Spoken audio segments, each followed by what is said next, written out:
Votat e qytetarëve për kryetar të Mitrovicës, që u hodhën me 9 nëntor në kuti, u numëruan e verifikuan tek 3 ditë më vonë. Edhe gjatë të mërkurës, stafi i Komisionit Komunal Zgjedhor në qendrën e numërimit në këtë komunë gjetën mospërputhje të kodeve serike të fletvotimeve me ato të qendrave të votimit. Dallimi është numri serik për një qendrës vendvotimit. Kjo është fletë e përdort. Kjo është 11-1802, a normal është 11-2201.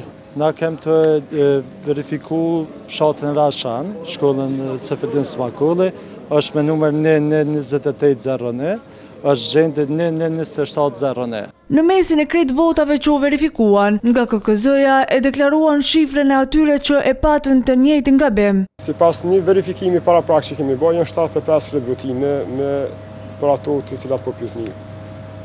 Të fletvotime takojnë të dy partive apo vëshin njërës partive? Po, të dy kandidatë.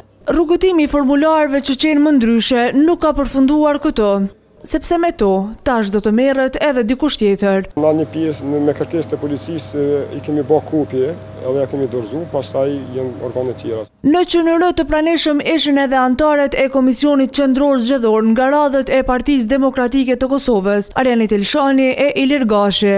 Ky i fundit konsideron se mitrovicasit duhet ta kryejnë edhe një herë obligimin qytetar.